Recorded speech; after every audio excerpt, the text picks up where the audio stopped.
உதயநிதி ஸ்டாலின் அவர் எப்படின்னாங்கன்னா, அவருக்கு ஒரே டைலாக் தானா, அவர் விளையாட்டுத்துறை அமைச்சரா இருக்கிறாரு, என்ன சாதனை செஞ்சாரு, அந்த வடிவேலு பேண்ட்டுக்குள்ள பட்டாவட்டி டவுசருக்குள்ள கையை விட்டு வெளியே காட்டுவார், ஒண்ணு இல்லை அப்படிங்கிற மாதிரி.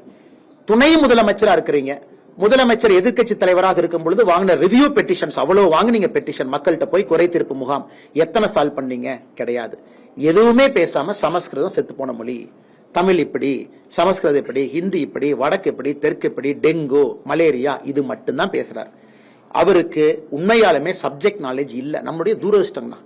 குடும்ப ஆட்சியில ஒரு பொறுப்புல கொண்டு வந்து உட்கார வச்சிருக்கிறோம். சப்ஜெக்ட் நாலேஜ் கொஞ்சமாச்சு இருந்தா பரவாயில்ல. சப்ஜெக்ட் நாலேஜ் இல்ல. அவங்களுக்கு என்ன சப்ஜெக்ட் பேசுறதுன்னு தெரியல. யாராச்சும் நீங்க மீடியாக்காரங்க போய் கேள்வி கேட்டா அந்த கார்ல கண்ணாடி ஏத்திக்கிட்டு ஸ்டைலா பாக்குறது, என்னன்னு பாக்குறது, இப்படி பாக்க தான் பண்றாங்க. சப்ஜெக்ட் நாலேஜ் இல்லை, அதனால பேச தெரியல. ஏதாச்சும் சொன்னா பேசணும். திரும்ப திரும்ப குண்டு சட்டிக்குள்ள குதிரை என்பதை போல மாண்புமிகு துணை முதலமைச்சர் அவர்கள் இதையே பேசிட்டு இருக்கிறாங்க. இது நம்முடைய சாபக்கேடாகத்தான் நான் பாக்குறேங்கன்னா, 2026 தமிழக மக்களுக்கு ஒரு வாய்ப்பு. ஆளுமை மிகுந்த தலைவர்களை கொண்டு வந்து உட்கார வைங்க. உங்களை பணி செய்ய சேவகனா உங்களை மாத்துங்க. உங்களுக்கு அவங்க பணி செய்யட்டும்.